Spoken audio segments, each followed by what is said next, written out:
Competitions are a really good way of improving on existing models.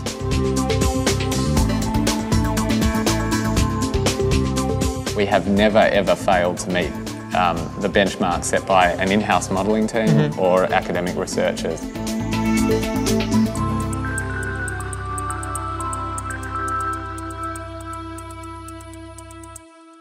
Anthony, thank you very much for your time. Thanks for having me. Anthony, you are the CEO of Kaggle and you make data science as a sport. That's your tagline. You also work on predictive modeling competitions. So lots of people in our audience are familiar with the concept of Netflix and the amount of money they put towards people finding a better engine for their recommendations.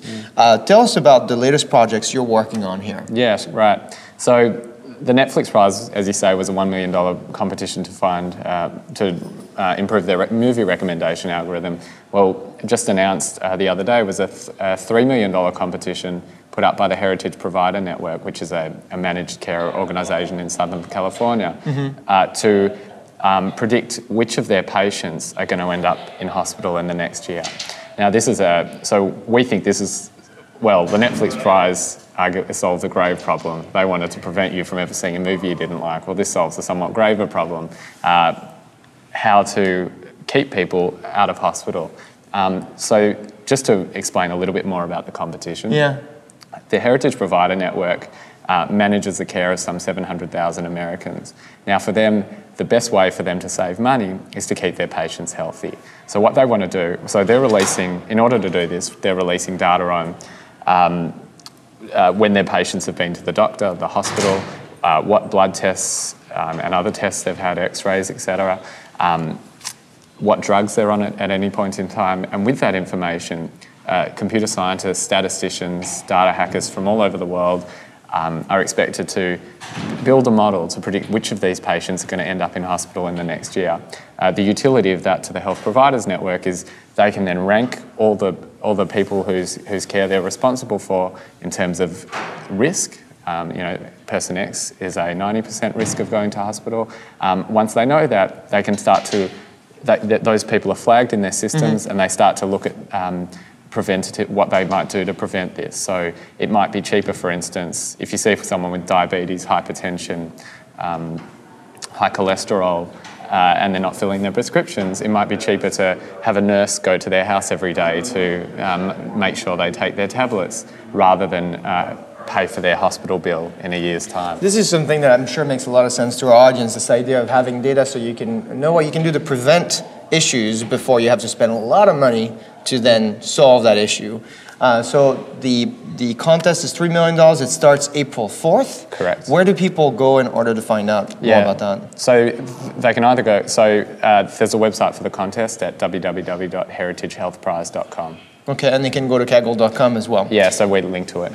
So as you're running these competitions professionally, externally to organizations, what are some of the things that CIOs or executives can learn about how they could run competitions inside their own organizations? Yeah, so competitions are a really good way of improving on existing models. So for example, we've hosted a large number of competitions. We have never ever failed to meet the benchmark set by an in-house modelling team or academic researchers.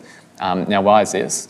An in-house modelling team typically will know certain, they'll have learned certain techniques or they'll be familiar with certain techniques and they'll apply those techniques to whatever problem they're dealing with.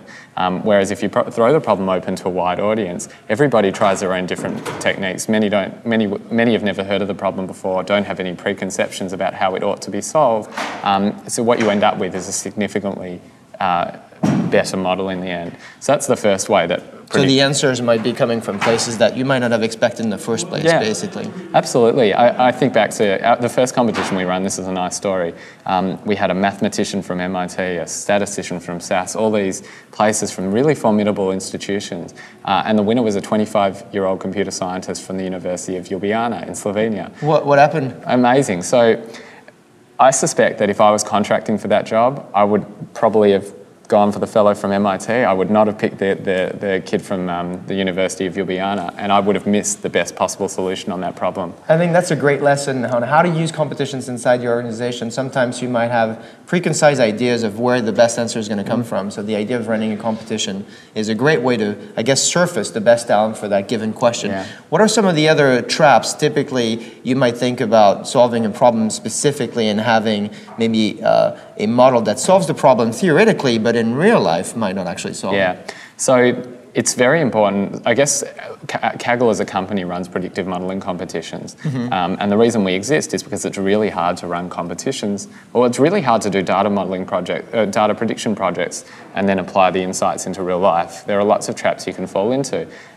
Similarly, it's really difficult to run predictive modeling competitions in such a way that the insights are usable in a real life setting. Take, for instance, the Netflix prize. The Netflix prize was the aim was to improve on the existing model by 10%. The winning team ended up combining some 800 models together in order to reach that 10% benchmark. Now that combination of models would take a long time to execute. To execute 800 different models in order to generate a single prediction is just not actionable in a real world setting. So what we make sure we do is we help the company to frame the problem in such a way that the insights are then usable in a real life setting. So it's asking the question properly, asking it in the broad audience, and being ready to expect answers from places that might be unusual, I'd say. Yeah. And also when you get the answers is making sure that it has an applicability to real world.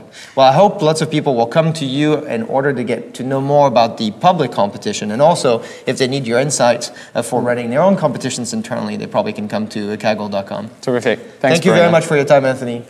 Until next time, I'm Bruno Aziza.